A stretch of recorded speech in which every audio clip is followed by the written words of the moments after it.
تفسیر قرآن پر مبنی پروگرام قول اللہ میر عدیل عارف کی جانب سے۔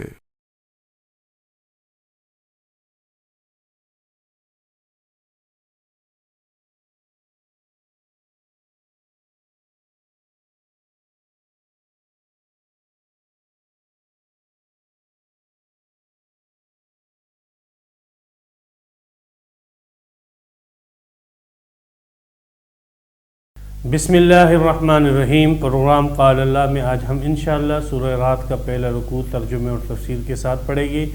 پہلے رکوع کا لفظی ترجمہ ہوگا، اس کے بعد اس کی مختصر جیسی تفسیر ہوگی۔ اعوذ باللہ من الشیطان الرجیم، بسم اللہ الرحمن الرحیم۔ الف لام میم را، یہ حروف مقطعات میں سے اس کا معنی اللہ اور اس کے رسول جانتے ہیں۔ تلک آیات الکتاب، یہ ایک مقدس کتاب کی، کامل کتاب کی آیتیں ہیں۔ والذی انزل الیک من ربک، اور وہ جو نازل کیا گیا تیری طرف تیرے رب کی طرف سے، الحق، وہ سچ ہے، حق ہے۔ ولکن اکثر الناس لا یؤمنون، لیکن اکثر لوگ ایمان نہیں لاتے۔ اللہ الذی رفع السماوات بغیر امد، اللہ وہ ذات ہے جس نے آسمانوں کو بلند کیا بغیر ستون کے، ترونہا، تم اسے دیکھ رہے ہو۔ ثم استوى علی العرش، پھر وہ اللہ قائم ہوا عرش پر۔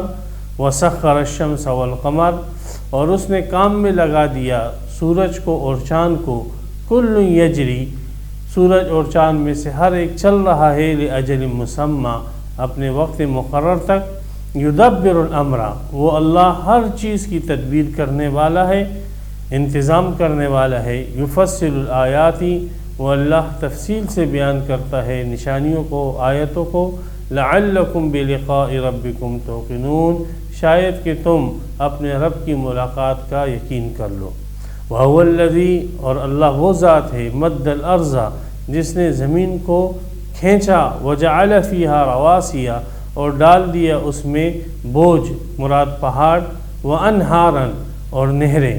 ومن کل الثمرات، اور ہر قسم کے پھلوں میں سے، جعل فیہا، اللہ نے کر دیا زمین کے اندر، زوجین، جوڑے جوڑے، اثنین، دو۔ یغشی اللیل النہار، اللہ تبارک و تعالی رات کے ساتھ دن کو ڈھانپ دیتے ہیں اور دن کے ساتھ رات کو ڈھانپ دیتے ہیں۔ ان فی ذلک لآیات، بے شک اس میں نشانیاں ہیں، لقوم یتفکرون، اس قوم کے لیے جو غور و فکر سے کام لے۔ وفی الارض قطع، اور زمین میں مختلف ٹکڑے ہیں، متجاورات، جو آپس میں باہم ملے ہوئے ہیں۔ وجنات، اور باغات ہیں، من اعناب، انگور کے، وزرع، اور کھیتی ہے، ونخیل، اور کھجور کے درخت ہیں۔ سنوان، بعض درخت یک تنے والے ہیں، وغیر سنوان، اور بعض یک تنے والے نہیں ہیں۔ یسقی بماء واحد، سیراب کیے جاتے ہیں ایک ہی پانی سے۔ وَنُفَضِّلُ بَعْضَهَا عَلَى بَعْضٍ فِي الْأُكُلِ، اور ہم ان میں سے بعض کو بعض پر فضیلت دیتے ہیں کھانے میں۔ ان فی ذلک لآیات، بے شک اس میں نشانیاں ہیں، لقوم یعقلون، ان لوگوں کے لیے جو عقل سے کام لے۔ وَإِن تَعْجَبْ، اور اگر تو تعجب کرنا چاہتا ہے، فَعَجَبٌ قَوْلُهُمْ، تو قابل تعجب ہے ان کافروں کا یہ قول، اِذَا كُنَّا تُرَابًا، جب ہم ہو جائے گی مٹی، اِنَّا لَفِي خَلْقٍ جَدِيدٍ، تو کیا ہمیں نئی تخلیق کی جائے گی۔ اولئک الذین، یہی ہے لوگ، کفروا بربہم، جنہوں نے اپنے رب کی انکار کیا۔ واولئک، اور یہی لوگ ہیں، الاغلال فی اعناقہم، کہ ان کے گلوں میں توق ہوگی۔ واولئک اصحاب النار، اور یہی لوگ ہیں آگ والے، ہم فیہا خالدون، اس میں یہ ہمیشہ رہیں گے۔ وَيَسْتَعْجِلُونَكَ بِالسَّيِّئَةِ، اور یہ جلدی مانگتے ہیں تجھ سے برائی کو، قبل الحسنۃ، اچھائی سے پہلے۔ وَقَدْ خَلَتْ مِن قَبْلِهِمْ، حالانکہ گزر چکا ان سے پہلے، المثلات، عذابات۔ وَإِنَّ رَبَّكَ لَذُو مَغْفِرَةٍ لِلنَّاسِ، اور بے شک تیرا رب بخشنے والا ہے لوگوں کو، عَلَى ظُلْمِهِمْ، ان کے ظلم کے باوجود بھی۔ وَإِنَّ رَبَّكَ لَشَدِيدُ الْعِقَابِ، اور بے شک تیرا رب سخت عذاب دینے والا ہے۔ وَيَقُولُ الَّذِينَ كَفَرُوا، اور کہتے ہیں وہ لوگ جنہوں نے انکار کیا، لولا انزل علیہ آیۃ من ربی، کیوں نہیں اتاری جاتی اس کے اوپر کوئی ایک نشانی اس کے رب کی طرف سے۔ انما انت منذر، بے شک تو ڈرانے والا ہے، وَلِكُلِّ قَوْمٍ ہَادٍ، اور ہر قوم کے لیے کوئی ہدایت دینے والا، رہنمائی کرنے والا ہوتا ہے۔ یہاں پہ سورہ رعد کا پہلا رکوع مکمل ہوا اور اس کی 7 آیتیں یہاں پر تام ہوئی۔ اس سورت کا نام سورہ رعد ہے۔ رعد کا ذکر دوسری رکوع میں آنے والا ہے، تو یہ تسمیۃ الکل باسم الجزء کے قبیل سے اس کا نام سورہ رعد رکھا۔ سورت کے معنی حصے کے ہوتے ہیں، کیونکہ اسی ہر جو ہے سورت یہ قرآن مجید کا ایک حصہ، ایک پارٹ ہے، اس وجہ سے اس کو سورت کہا جاتا ہے۔ مدنیۃ، یہ سورت ہجرت کے بعد نازل ہوئی، اس لیے اس کو مدنی کہا جاتا ہے۔ وہی 43 آیہ، اور اس کی 83 آیتیں ہیں، اور اس کی 43 آیتیں ہیں۔ 43 آیہ اور اس کی 43 آیتیں ہیں۔ وَسِتُّ رُکُوعَاتٍ، اور 6 رکوع ہیں۔ سورہ رعد کا ماقبل جو تھا وہ سورہ یوسف تھا، اور سورہ یوسف اور سورہ رعد کے درمیان مناسبت وہی بنیادی مضامین کے اندر ہے کہ سورہ رعد میں اب چونکہ یہ مکی دور کے مدنی دور کے ابتدائی ایام میں نازل ہوئی تھی، اس لیے مکی صورتوں کے جو بنیادی 4 مضامین ہیں، اثبات توحید، رسالت اور اثبات کتاب اور اثبات قیامت، وہ چاروں مضامین اس سورت کے شروع میں ابتدا کے اندر دیباجے کے طور پر بیان ہو جائے گے۔ پھر توحید کی جتنی بھی اقسام ہیں ان میں سے کہیں پر توحید فی الذات کی بحث ہوگی، کہیں پر توحید فی الصفات کی، کہیں پر توحید فی العبادت کی، کہیں پر توحید فی الحکم کی، یہ ساری ابحاث اس کے اندر آئے گی۔ اسی طریقے سے کتاب اور آخرت کے متعلق اور رسالت کے متعلق جو کفار کے شبہات ہیں ان کو ذکر کر کے ان کی تردید کی جائے گی، اور ان کے جو معتقدات ہیں آخرت کے متعلق ماقبل قوموں کے، اور ان کو بھی ذکر کیا جائے گا، اور ان کے عملوں سے اور ان کے انجام سے جو ہے موجودہ انسانوں کو عبرت اور نصیحت حاصل کرنے کا درس دیا جائے گا۔ تو چلتے ہیں سورت کی طرف۔ یہ سورت سورہ رعد میں ماقبل کے ساتھ اس کا تعلق دیکھیں۔ ماقبل کی آخری آیت تھی ما کان حدیثا یفترا، کہ یہ جو قرآن ہے یہ ایسی کوئی بات نہیں ہے جو گھڑی ہوئی بات ہو۔ تو اللہ نے بتلایا واقعی یہ گھڑی ہوئی بات نہیں ہے، بل الذی انزل الیک من ربک الحق، یہ تیری رب کی طرف سے تجھ پر نازل شدہ ہے اور یہ بالکل حق اور سچ ہے۔ باقی اکثر لوگ اس کے اوپر ایمان نہیں لاتے ہیں۔ تو ماقبل کے اندر کفار کو وہ قول ذکر تھا اور اس کے اندر اس کا ذکر۔ ماقبل جو تھا سورہ یوسف کے اندر یہ تھا وَتَفْصِيلَ كُلِّ شَيْءٍ وَهُدًى وَرَحْمَةً لِقَوْمٍ يُؤْمِنُونَ، کہ اس کتاب کے اندر ہر چیز کی تفصیل ہے۔ ہر چیز کی تفصیل سے مطلب یعنی جو چیز انسان کی ہدایت کے لیے ضروری ہے اس چیز کی تفصیل ہے، بنیادی مضامین کی ہدایت ہے، رحمت ہے، اور اس صورت کے اندر اس تفصیل کو کھولا گیا ہے، اس اللہ کی اس ہدایت کو اور اس رحمت کو کھولا گیا ہے اس صورت کے اندر، جسے انشاءاللہ ہم اس کو پڑھیں گے۔ تو یہ تو ہوا اس کا ماقبل کے ساتھ ربط۔ اب آتے ہیں اس صورت کی اجزاء کی طرف۔ بسم اللہ الرحمن الرحیم، اللہ کے نام سے شروع جو رحمان ہے رحیم ہے۔ الف لام میم را، یہ حروف مقطعات میں سے، اور تمام حروف مقطعات کے متعلق یہی نظریہ جو ہے سب سے بہتر اور جمہور کا ہے کہ اس کا معنی اللہ اور اس کا رسول ہی بہتر جانتا ہے۔ الف لام میم را تلک آیات الکتاب، الکتاب میں الف لام کمال کے لیے ہے، اور مطلب یہ ہو جائے گا کہ یہ کامل کتاب کی آیتیں ہیں، مراد قرآن مجید ہے۔ والذی انزل الیک من ربک، اور وہ جو نازل کیا گیا تیری طرف تیرے رب کی طرف سے، الحق، وہ حق اور سچ ہے۔ یہاں پر اگر واو کو ہم تفصیل کے لیے لیں تو یہ کتاب کی تفصیل ہو جائے گی کہ وہ کامل کتاب جو تیرے رب کی طرف سے تجھ پہ نازل ہوئی ہے وہ کامل ہے، وہ حق ہے اور سچ ہے، اس لیے وہ کتاب کامل ہے۔ اور واو یہاں پر مغایرت کے لیے ہو تو پھر مطلب یہ ہو جائے گا کہ محمد صلی اللہ علیہ وسلم پیغمبر علیہ السلام پر 2 چیزیں نازل ہوئی، ایک تو کتاب کی صورت میں نازل ہوئی اور ایک غیر کتاب کی صورت میں نازل ہوئی۔ تو جو چیز کتاب کی صورت میں نازل ہوئی وہ بھی حق ہے، اور جو غیر کتاب کی صورت میں نازل ہوئی وہ بھی حق اور سچ ہے۔ جو کتاب کی صورت میں نازل ہوئی تھی اس کو مسلمان قرآن کہتے ہیں، کتاب اللہ کے نام سے موسوم کرتے ہیں، اور اس کی تلاوتیں کی جاتی ہیں۔ اور جو غیر کتاب کی صورت میں نازل ہوئی مسلمان اس کو احادیث کہتے ہیں۔ تو یہ ہے آیت کا یہ حصہ جو ہے یہ حدیث کی حجیت کی دلیل ہوگا کہ اور اس بات کی دلیل ہوگا کہ جیسے کتاب اللہ کا نزول اللہ کی طرف سے ہوا ہے، اسی طریقے سے حدیث کا نزول بھی جو ہے وہ اللہ کی طرف سے ہوا ہے۔ فرق صرف اتنا ہے کہ کتاب اللہ کے الفاظ وہ بھی اللہ کی طرف سے بیان کیے جاتے ہیں، بتلائے جاتے ہیں، جبکہ حدیث میں مفہوم اللہ کا ہوتا ہے اور الفاظ محمد صلی اللہ علیہ وسلم کے ہوتے ہیں۔ اور دوسرا یہ ہو جائے گا اس میں کہ جیسے کتاب اللہ حق ہے، سچ ہے، اسی طریقے سے جو حدیث آپ کی طرف نازل کی گئی ہے وہ بھی حق اور سچ ہے۔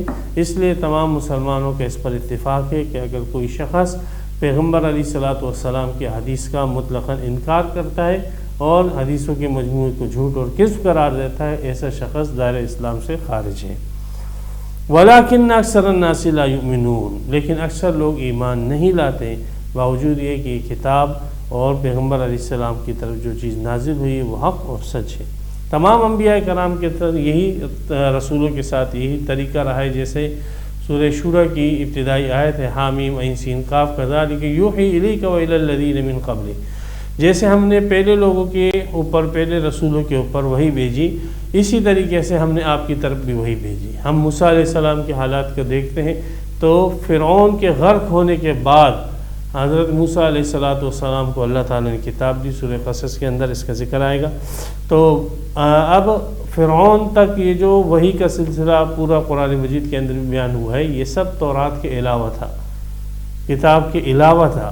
تو جب حضرت موسیٰ علیہ السلام کے ساتھ کتاب کے علاوہ اللہ کی وحی کا تعلق رہا ہے، تو محمد صلی اللہ علیہ وسلم کے ساتھ تو بطریق اولا جو ہے وحی کا تعلق کتاب کے علاوہ بھی رہا ہوگا، اور اسی کو احادیث کہا جاتا ہے۔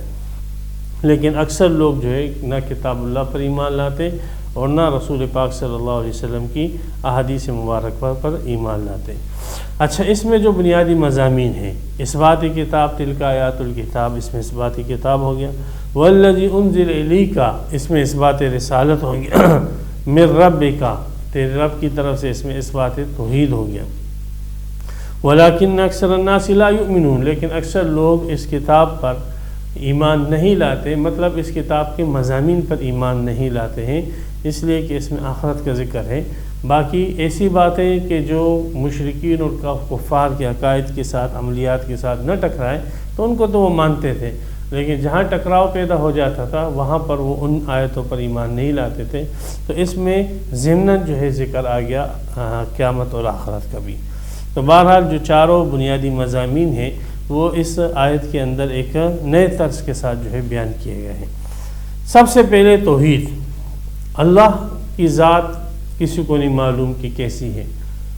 اللہ تبارک و تعالیٰ کی جو پہچان انسانوں کو حاصل ہوئی ہے، رسولوں کی معرفت، وہ اللہ تعالیٰ کو ہم نے پہچانا ہے صفات کے ساتھ، اللہ تعالیٰ کو ہم نے پہچانا ہے افعال کے ساتھ۔ اللہ تعالیٰ کی صفات کے ذریعے اس کا تعارف کروایا گیا، رسولوں نے اس کا تعارف کروایا۔ اللہ کے افعال کے ساتھ، اللہ تبارک و تعالیٰ کے افعال کے ساتھ رسول نے اللہ کا تعارف کروایا۔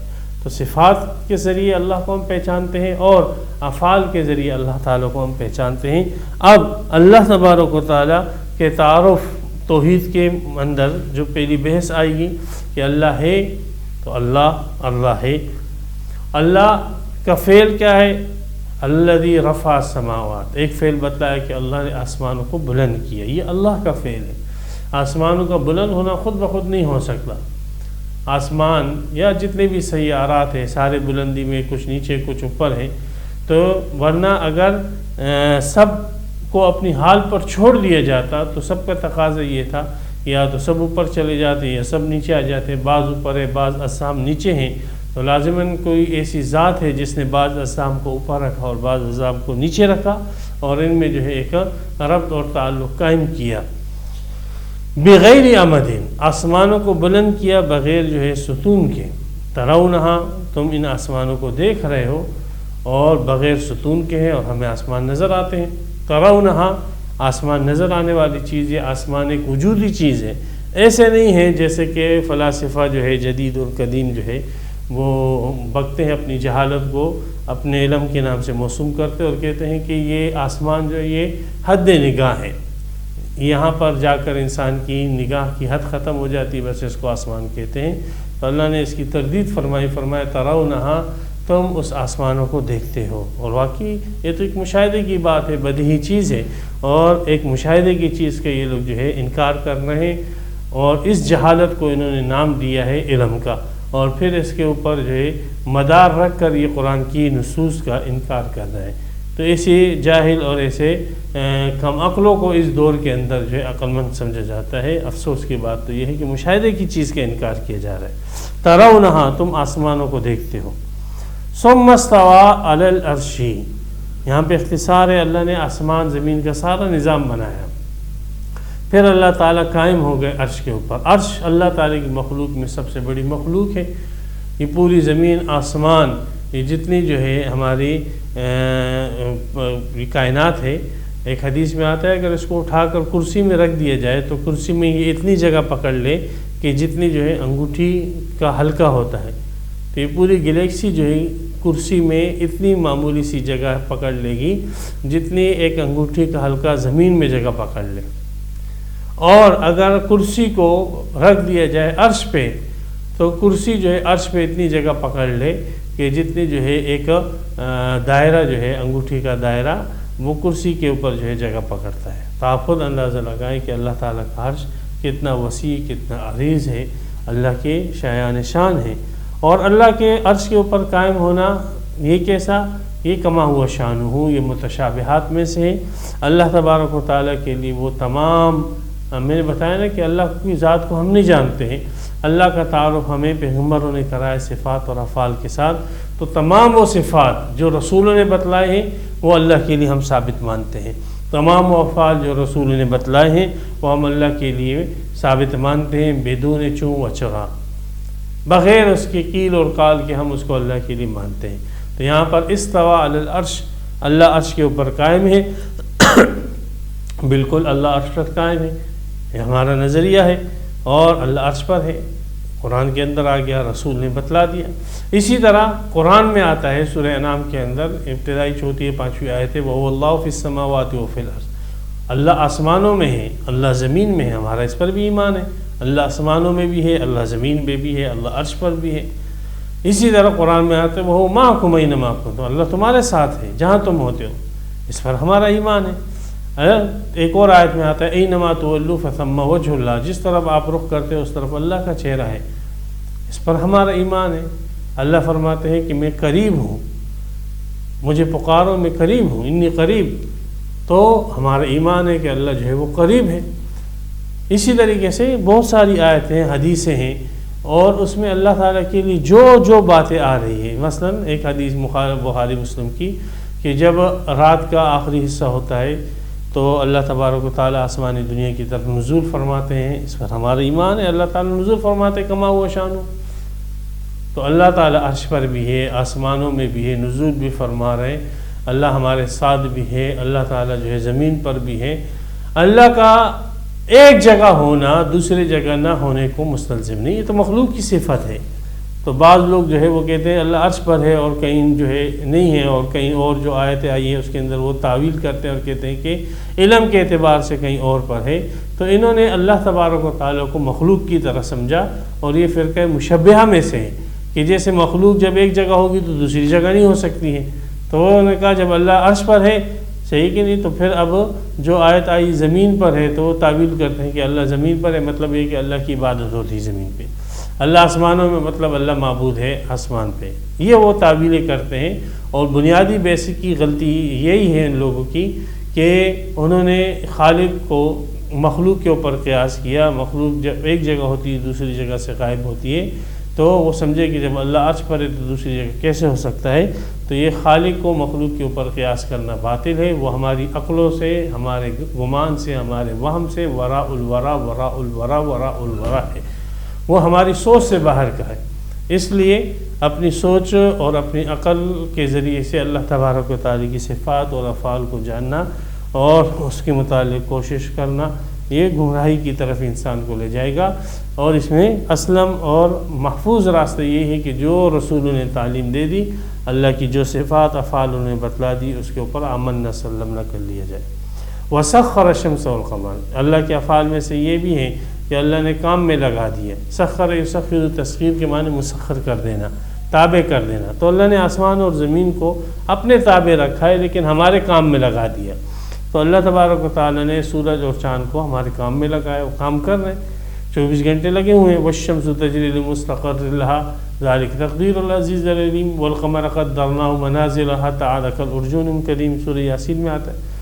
کل یجری، اس سورج اور چاند میں سے ہر ایک یہ چل رہا ہے لأجل مسمى، ایک وقت مقرر تک، ایک وقت مقرر آئے گا اور وہ وقت مقرر قیامت کا ہے، اور قیامت جب آئے گی تو یہ چاند کی حرکت بھی ختم اور سورج کی حرکت بھی ختم ہو جائے گی۔ اذا الشمس كورت، سورج جو ہے وہ بے نور ہو جائے گا، چاند جو ہے وہ جھڑ جائے گی، ستارے جتنے ہیں اذا السماء انفطرت واذا الكواكب انتصرت، یہ سارے معاملات ہو گئے۔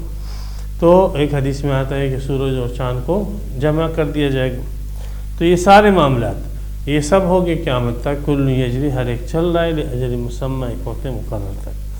تو اللہ تبارک و تعالی نے آسمانوں کو بنایا، اللہ تبارک و تعالی نے آسمانوں کے اندر، فضا کے اندر سورج اور چاند کے نظام کو چلایا، اور یدبر الامر، تمام کاموں کا انتظام اللہ خود کر رہا ہے، تمام کاموں کا انتظام، آل ٹو آل۔ ایسے نہیں ہے کہ جیسے مشرکین کا یہ نظریہ تھا کہ اللہ تبارک و تعالیٰ نے فلاں علاقے کا انتظام فلاں جو بزرگ کے حوالے کر دیا، فلاں علاقے کا انتظام جو ہے فلاں بزرگ کے حوالے کر دیا، اور 360 بت جو ہے بزرگوں کے بنا کر بیت اللہ کے اندر رکھ دیے، اور ہر علاقے والا جو ہے وہ آتا، اور ہر دن والا آتا، ایک بت کو رکھا تھا، بھائی کسی کو عزت چاہیے ہو تو اس بت سے مانگے، اس علاقے والے جو ہیں وہ اس بت سے مانگے، اور فلاں علاقے والے جو ہے وہ اس بت سے جو ہے اپنی حاجتیں مانگے، اور ہر علاقے کا اپنا اپنا جو ہے بت ہیں، اور اللہ تعالیٰ نے ان کے حوالے اس علاقے کو کر دیے۔ وہ اس علاقے کے تمام مسائل وہ بت دیکھتے ہیں، وہ غیر اللہ دیکھتے ہیں، وہ اولیاء دیکھتے ہیں، وہ انبیاء دیکھتے ہیں، وہ فرشتے دیکھتے ہیں، وہ صدیقین دیکھتے ہیں، وہ شہداء دیکھتے ہیں۔ تو اللہ تعالیٰ نے نفی فرما دی، فرمایا نہیں، آسمان اور زمین کا، سورج چاند ستاروں کا، جب سب چیزوں کا نظام کرنے والا اللہ ہے تو زمین کا نظام اور انتظام کرنے والا بھی ایک اللہ ہے، تمام چیزوں کی تدبیر کرنے والا صرف اور صرف ایک اللہ ہے۔ یدبر الامر، تمام چیزوں کی تدبیر کرنے والا ایک اللہ ہے، اس نے انتظام کسی کے حوالے نہیں کیا۔ یفصل الآیات، یہ اللہ کے افعال ہیں، یہ سب اللہ تعالیٰ کے فعل۔ یدبر الامر کہ اللہ تعالیٰ تمام چیزوں کا انتظام کر رہا ہے، یفصل الآیات اللہ تعالیٰ تفصیل سے بیان کر رہا ہے آیتوں کو، لعلکم بلقاء ربکم توقنون، شاید کہ تم آخرت پر یقین رکھو۔ تو توحید بھی آ گئی، اس بات رسالت بھی ہو گیا، اس بات کتاب بھی ہو گئے، اور آخرت کا ذکر بھی آ گیا۔ تو یہ جو بنیادی مضامین تھے، کیونکہ مکی صورتوں کے اندر انہی 4 مضامین پر گفتگو کی جاتی تھی، تو یہ ابتدائی مدنی صورت ہے، اس لیے ان 4 مضامین کو تمہید کے طور پر لایا۔ وہ الذی، مزید اللہ کا تعارف سنیں، اللہ وہ ذات ہے مد الارض، جس نے مد یا مدو کے معنی جو ہیں وہ پھیلانے کے آتے ہیں اور کھینچنے کے آتے ہیں، جس نے زمین کو پھیلا دیا۔ تو ظاہری صورت میں زمین پھیلی ہوئی ہے، یہ کرویت کے منافی نہیں، گول ہونے کے منافی نہیں ہے، اس لیے کہ ظاہر میں آپ چلتے جائیں چلتے جائیں چلتے جائیں چلتے جائیں تو زمین آپ کو جو ہے وہ پھیلی ہوئی لگے گی، آپ سفر کرتے رہیں۔ آپ کو جو زمین کروی نظر آتی ہے یہ اس وقت نظر آتی ہے جب آپ زمین سے باہر جاتے ہو، تو آپ کو زمین جو ہے اس کی شیپ ایک انڈے کی طرح اور ایک گیند کی طرح نظر آتی ہے جب آپ لیکن اگر آپ زمین پہ چلتے رہیں، سفر کرتے رہیں، اونٹ پہ، گاڑی پہ، اور اسی طریقے سے جو ہے کیا نام ہے کار پہ یا کسی بھی چیز پہ آپ سفر کرتے رہیں، پیدل چلتے رہیں، تو آپ کو زمین جو ہے وہ پھیلی ہوئی نظر آئے گی۔ تو مد الارض، زمین کو اللہ نے پھیلایا ہوا ہے، ظاہر کے اعتبار سے پھیلی ہوئی ہے۔ اور مد الارض کے دوسرے معنی آتے ہیں کھینچنے کے، کہ اللہ نے زمین کو کھینچا۔ تو یہ بھی کرویت کے منافی نہیں، اس لیے کہ جو بھی کروی چیز ہوگی، گول چیز ہوگی، لازماً اس کی ابتدا بھی کسی نقطے سے ہوئی ہوگی، تو اللہ نے زمین کو کسی نقطے سے، کسی پوائنٹ سے کھینچ کر جو ہے ایک گیند اور کیا نام ہے انڈے کی شیپ کے اندر اس کو بنایا۔ تو اللہ وہ ذات ہے مد الارض، جس نے زمین کو پھیلایا یا جس نے زمین کو جو ہے کھینچا۔ وجعل فیہا رواسی، اور اللہ نے ڈال دی اس میں، رواسی کہتے ہیں لنگر کو جو جازوں میں ہوتے ہیں، اور جازوں کو ایسی حرکت جو ہے وہ جہازوں کے مناسب نہیں ہوتی، ایسی حرکت کرنے سے جہازوں کو روک دیتے ہیں۔ تو زمین کے اوپر اللہ تعالیٰ نے پہاڑوں کو تعبیر کیے لنگروں کے ساتھ۔ تو مطلب یہ ہے کہ اگر پہاڑ نہ ہوگے تو زمین حرکت ایسی کرے گی جیسے وائبریشن ہو جاتی ہے، اور زمین کی حرکت ایسی ہو جائے گی کہ وہاں پہ پھر حیوانات اور زندگی کا بقا وہاں پر پھر مشکل ہو جائے گا۔ وہ انہار، اور اللہ نے ڈال دی زمین میں نہریں، بہت ساری نہریں، پانی کا نظام اللہ نے چلایا۔ وہ من کل ثمرات، یہ سارے اللہ کے افعال ہیں۔ اللہ نے زمین کو پھیلایا، یہ اللہ کا فعل ہے۔ اللہ نے پہاڑ ڈالے، یہ اللہ کا فعل ہے۔ اللہ نے نہروں کا نظام چلایا، یہ اللہ کا فعل ہے۔ ومن کل ثمرات، ہر قسم کے پھل اللہ نے زمین کے اندر اگائے، یہ اللہ کا فعل ہے۔ پھر اللہ کے اس فعل کے اندر خوبصورتی دیکھو، جعل فیہا زوجین اثنین، کہ اللہ تعالیٰ نے ان پھلوں میں سے ہر ایک پھل کے اندر جوڑے رکھ دیے، نر اور مادہ کے جوڑے، مماثلت والے جوڑے، اور جیسے کھجور کے ہیں، پپیتے کے ہیں، نر مادہ وغیرہ، یہ تو عام ہے، سب جانتے ہیں۔ باقی اسی طریقے سے پودوں کے اندر ہے، اسی طریقے سے پھولوں کے اندر، اسی طریقے سے دیگر میوجات کے اندر نر مادے یہ ہیں، اور جو کسان وغیرہ لوگ ہیں وہ اس کو زیادہ بہتر جانتے ہیں۔ اسی طرح زوجین، جوڑا کا اطلاق جیسے مماثل جوڑے پر ہوتا ہے، اسی طرح ازداد کے اوپر بھی ہوتا ہے۔ جیسے دن رات آپس میں ضد ہے، امیری غریبی یہ بھی ضد ہے، ان کو بھی جوڑا کہہ دیا جاتا ہے۔ تو جوڑے دو قسم پر، ایک مماثلت کے جوڑے، ایک ازداد کے جوڑے۔ تو اللہ تبارک و تعالیٰ نے اس زمین کو خوبصورت کیا، اس کی تزئین کی، جوڑوں کے ساتھ مماثلت والے جوڑے بھی بنائے، ازداد والے جوڑے بھی بنائے۔ ازداد کے ذریعے سے اس کائنات کے اندر ایک خوبصورتی پیدا ہوتی ہے۔ دن ہو تو مزہ نہیں ہے، رات ہی رات ہو تو بھی مزہ نہیں، صرف سردی ہو مزہ نہیں، گرمی صرف گرمی ہو تو بھی مزہ نہیں ہے۔ تو کبھی خوشی ہو اور کبھی اچھائی ہو، کبھی برائی ہو، کبھی نیکی ہو، کبھی جو ہے بدی ہو، کبھی جو ہے انسان راحت میں ہو، کبھی تکلیف کے اندر ہو۔ یہ چینجنگ انسان کی فطرت ہے کہ اللہ تعالیٰ نے انسان کا مزاج ایسے بنایا ہے۔ حتیٰ کہ دیکھیں، آپ خود اندازے لگائیں کہ سورہ سبا کے اندر ہے، قوم سبا کو اللہ نے جو ہے ایسے راستے دیے تھے کہ اس میں کوئی تکلیف کوئی پریشانی نہیں تھی، تو وہ یکسوئی سے اکتا گئے تھے۔ اسی طرح بنی اسرائیل والے ان کو اللہ گوشت کھلا رہے، وہ یکسوئی سے اکتا گئے، ان کا ہمیں دال کھلائی جائے، ہمیں سبزی کھلائی جائے، ہمیں جو ہے کچھ اور چیزیں گوشت کے علاوہ کھلائی جائے۔ تو یہ انسان کی طبیعت ہے کہ وہ یکسوئی سے اکتا جاتا ہے، جتنی بھی اچھی چیز ہو لیکن اس میں یکسوئی ہو، یکسانیت ہو، تو انسان کی طبیعت یہ ہے کہ اس سے اکتا جاتا ہے۔ تو اللہ تبارک و تعالیٰ نے چیزوں کے اندر تنوع پیدا فرمائے ہیں، اس کی ازداد لائی ہے۔ تو مماثلت، زوجین جو ہے مماثلت کے قبیل سے جوڑے بھی بنائے، اور زوجین ازداد کے قبیل سے کہ ہر ایک کی ضد بھی اللہ تعالیٰ لے کر آئے ہیں، اور کیا نام ہے، اور اسی سے جو اس کائنات کے اندر خوبصورتی آتی ہے۔ جیسے ایک مصرع بھی ہے ذہن میں آ رہا ہے کہ ازداد سے یہ جہاں سنگار کرتا ہے، غالباً ساغر صدیقہ کا شعر کا ایک مصرع ہے، تو اس کے اندر یہ بتلایا کہ ازداد جو ہوتی ہے ضدین، اس سے اس کائنات کا حسن ہے، اس سے اس کائنات کی خوبصورتی ہے۔ یغشی اللیل النہار، اللہ تعالیٰ ڈھانپ لیتا ہے رات کو دن کے ساتھ۔ اس میں بتلا دی اصل رات ہے، اصل اندھیرا ہے کائنات کے اندر۔ اللہ تبارک و تعالیٰ اس پہ جو ہے دن کا غلاف لے آتا ہے، اور دن کے غلاف کے ذریعے سے رات کو ڈھانپ دیتا ہے، اور پھر دن کہاں چلا جاتا ہے، پھر رات آ جاتی ہے، اور دن کے غلاف کو اللہ اتار دیتا ہے۔ یکبر اللیل علی النہار و یکبر النہار علی اللیل۔ اور اس کے لیے انسلاخ کا لفظ بھی سورہ یاسین کے اندر استعمال ہوا ہے کہ اللہ تبارک و تعالیٰ کھال اتار دیتے ہیں، رات پر سے دن کی کھال اتار دیتے ہیں۔ تو یہ دن جو ہے یہ ایسا آ جاتا ہے گویا کہ جیسے بکری کی کھال ہوتی ہے اور وہ اس کے گوشت کو ڈھانپ لیتی ہے، اسی طریقے سے دن کی روشنی رات کے اندھیرے کو ڈھانپ دیتی ہے۔ ان فی ذلک لآیات، اس میں بہت ساری نشانیاں ہیں۔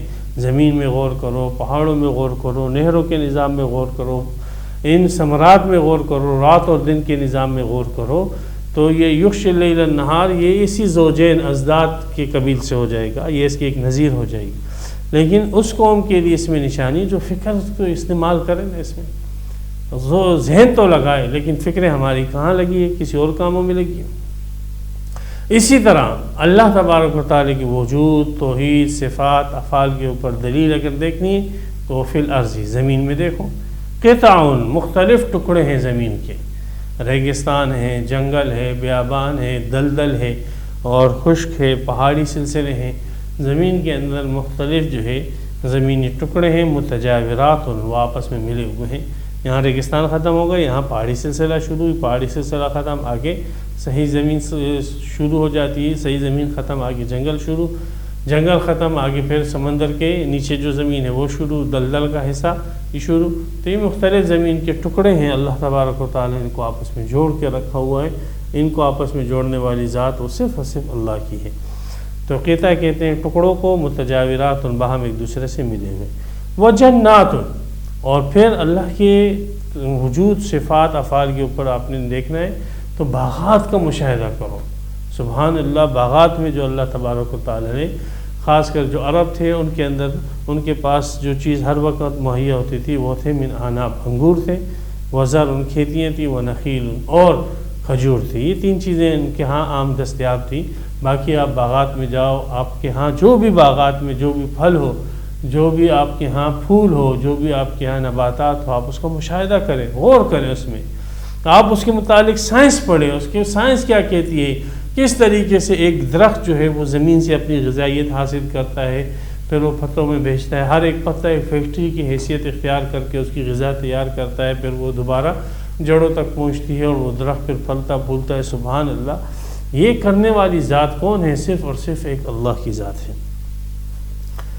سنوان، سنوان کے ایک معنی آتے ہیں ملا ہوا، وغیر سنوان، اور غیر ملے ہوئے، اور مشہور معنی جس کو عام جو ہے انہوں نے لیا ہے، بعضوں نے کہا سنوان کے معنی ایک شاخ والا، اور غیر سنوان جس کی بہت شاخیں نہ ہوں، یہ معنی بھی کیا ہے۔ اور سنوان کے ایک معنی جو بعض مفسرین نے لیے، ایک تنے والا، ایک تنا ہے، اس کا ایک تنا ایسے جا رہا ہے، جیسے کھجور کے درخت کا ایک ہی تنا ہے، دیگر بہت سارے درختوں کا ایک ہی تنا جاتا ہے۔ وغیر سنوان، اور ایک تنے والے نہیں ہیں، یا تو اس کے دو تنے ہیں یا اس کے تنے ہی نہیں ہیں، بہت سارے تنے اس کے ہیں، جیسے مثال کے طور پہ کیلے کے بہت سارے تنے آ جاتے ہیں، بعض ایسے ہیں جیسے بیل ہیں، ان کا کوئی تنا ہی نہیں ہے۔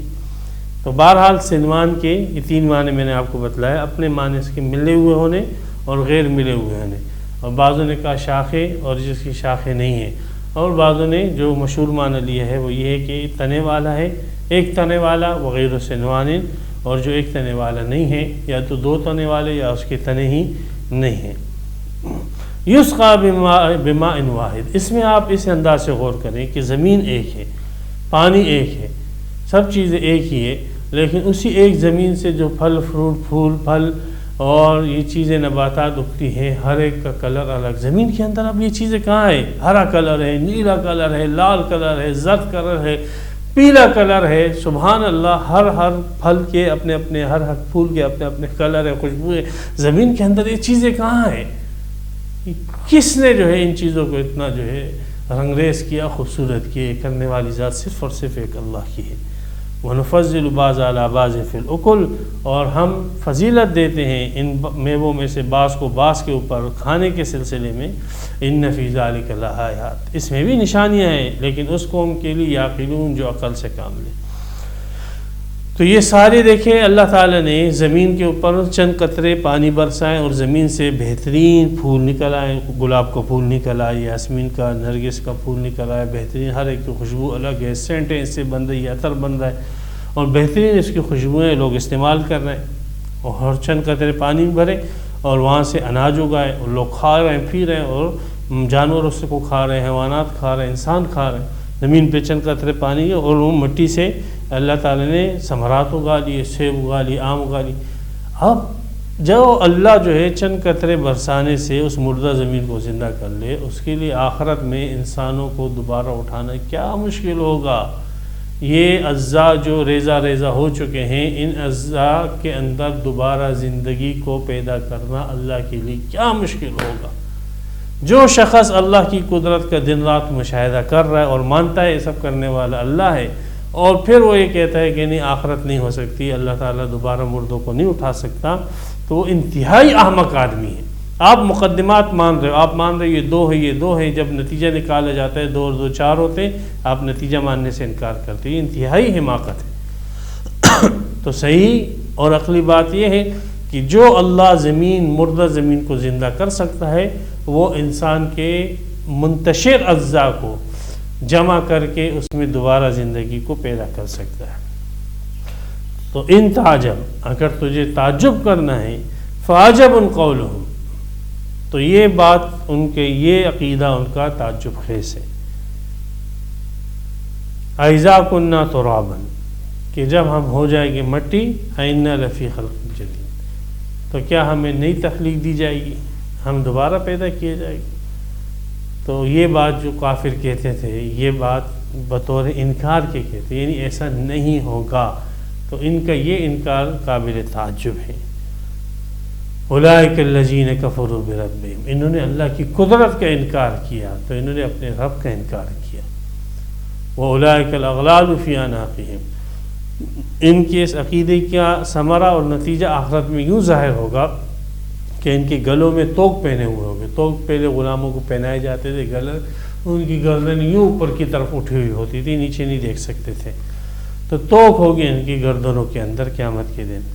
وَأُولَٰئِكَ أَصْحَابُ النَّارِ هُمْ فِيهَا خَالِدُونَ، جہنمی ہمیشہ اس میں رہے گی۔ وَيَسْتَعْجِلُونَكَ بِالسَّيِّئَةِ، اب نبی اکرم صلی اللہ علیہ وسلم نے اللہ تعالیٰ کے وجود، اللہ کی صفات، اللہ کی قدرت اور آخرت کے امکان کے اوپر اتنے سارے دلائل دے دیے، لیکن یہ مانتے نہیں، بلکہ ایک قدم آگے بڑھ کر یہ لوگ یہ کہتے ہیں ہم آپ کی بات کو نہیں مان رہے ہیں، اور آپ کہتے ہیں جو رسولوں کی بات نہیں مانتے اس پر عذاب آتا ہے، فَأْتِنَا بِعَذَابٍ، لے آؤ ہمارے اوپر کوئی عذاب، ان كنت من الصادقین، ان کان ھذا الحق من عندک فامطر علینا حجارۃ من السماء، ہم آسمان سے ہم پر پتھر برساؤ، ہم پر کوئی آسمان کو ٹکڑا نیچے گرا دو، ہمیں ہلاک اور برباد کر دو، ہم نہیں مان رہے۔ تو یہ وَيَسْتَعْجِلُونَكَ بِالسَّيِّئَةِ، یہ آپ سے جلدی مچا رہے ہیں برائی میں کہ ہم پر برے حالات آ جائیں، قبل الحسنہ، اچھائی سے پہلے۔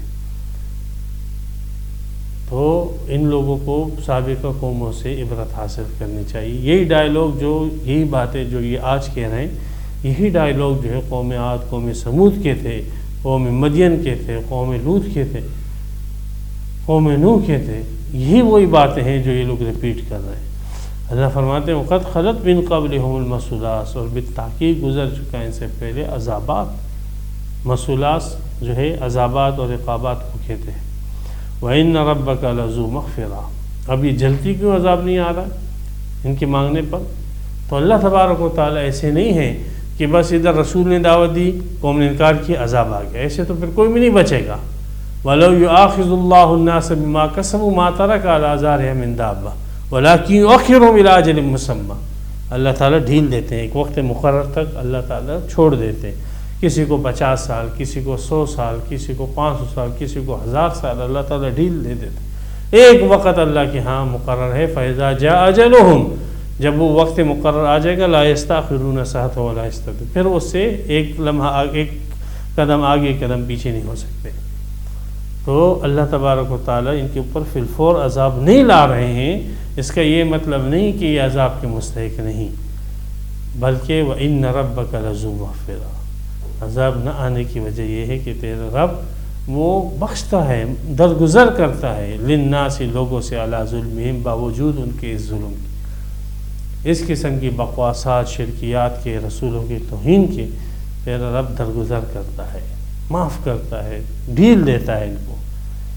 لیکن اس ڈھیل سے کوئی دھوکے میں نہ آئے کہ اللہ ان کو چھوڑ دے گا، نہیں نہیں، یہ ڈھیل ایک وقت مقرر تک ہے، اور جب وہ وقت مقرر آ جائے گا تو پھر ان ربک لشدید العقاب، تیرا رب کا پھر عذاب بہت سخت ہے۔